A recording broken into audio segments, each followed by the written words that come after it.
Hello guys, S2W here, back again with another casual consumer's perspective review. For today's in-depth look, we're going to be visiting a shoe that just released recently by Adidas. If I'm not mistaken, it is the first time that this model was used as the base silhouette for this collab.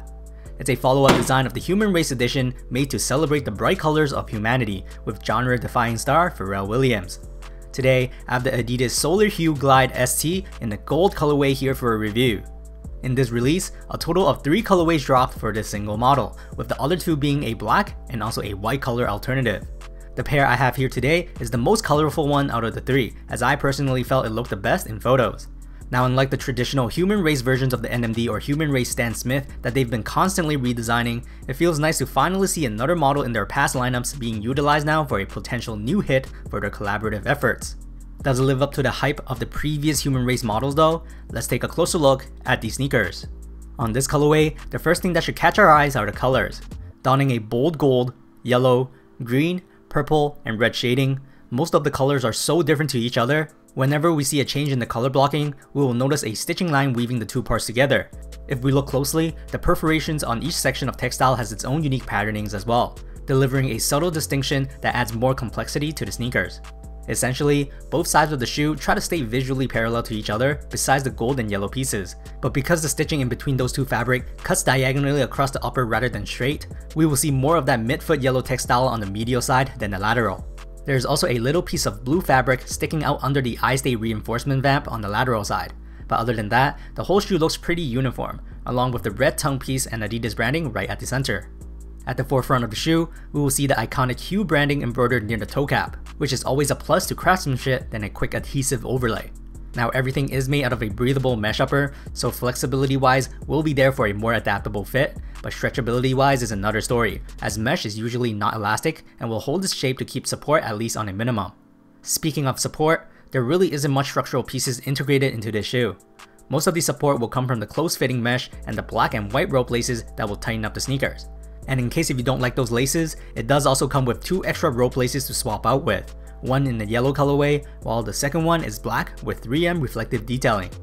Just like the Adidas Ultra Boost, these Solar Hue Glide come with a plastic molded heel counter that provides the natural fit for optimal movement of the Achilles. A small plastic foam piece will also lengthen towards the tip of the shoes as well, making me feel like it's implemented there to give more stabilization by keeping our feet within the footbed, and possibly something more, which we'll dive into in a second. Interestingly, this foam piece is seen on the medial side as well, keeping the stability deduction even more believable. Then moving towards the back of the sneakers, we'll see a red piece of fabric with the iconic triangular Hue branding on the lateral face, and surprisingly, this piece of fabric is hollow under it, acting almost like a strap in a sense. Here, we'll also see the tall heel pole decorated in a purple coating. And then taking a look inside the sneakers, there really isn't much going on internally.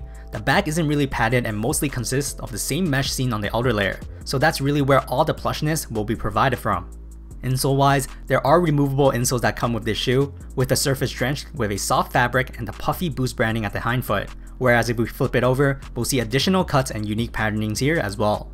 Lastly, the cushioning is made out of Boost material, known as the most energized cushioning tech from Adidas that provides us a marshmallow-like padding under our feet.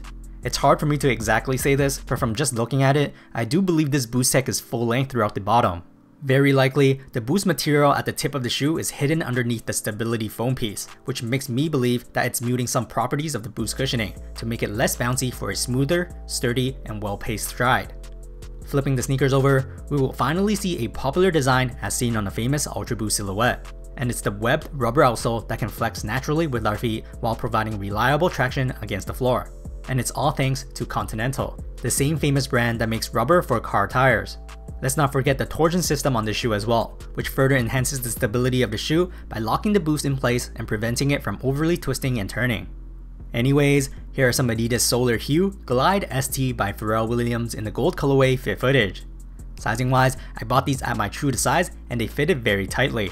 Now I do have wide feet, so that did have an impact on me, but from my experience with shoes like these, always loosen up the laces almost to the point of redoing the whole system, as sometimes that will help tremendously. And for this case, it was worth it for me. Because this shoe was designed as a running shoe for long distance, stability is a must, so everything typically leaned on the tighter spectrum. My recommendation is if you have wide feet, either do what I did or go up half a size. But for this shoe, I really don't know if the extra toe space will be worth the troubles. Cushioning wise, the Boost Tech is here to continually do what it does best, turning the impact energy against the ground into reusable energy in the form of a bounce back, turning our strides more lightweight and relaxing. However, the stability foam between the cushioning and footbed to me feels like it's hindering those beloved properties that most people favored, so it does turn out more flat on feet than expected. Again, it goes great for the philosophy of long distance running as stability is a huge deal, but just don't expect these to have the same cloud-like properties under your feet, as it really feels more closely to an Adidas NMD instead. Maybe with a tad more of impact absorption, but I wouldn't say by much just from regular daily usage. I'm not a runner, so I can't particularly touch more about this topic, but personally if I bought this specific shoe, I wouldn't be using them as running shoes regardless, as it does look more of a fashion item than performance. But I guess if you're in the market for a shoe that does both, I guess then it will be the best of both worlds. Price wise, these were 200 Canadian dollars before tax, not the priciest sneaker from Adidas that we've seen, especially under the Human Race collab. If you can get past the narrowness and stable ride rather than the more popular pillow style padding, then these would be a great addition to the rotation. For me personally, I prefer bouncier options, so this wasn't really my cup of tea. The colors also didn't look as great as I had in mind on feet, but that's just my opinions. I didn't think it looked good on me, but it could be on you. So as always, throw me some likes if you like this video, and let me know in the comments if you would be rocking a pair of these solar hue glides. I still prefer the Human Race NMDs a lot more definitely, but that comes with a price, as it's at least 140 Canadian dollars more expensive here in Canada. That's it for today, S2W signing off.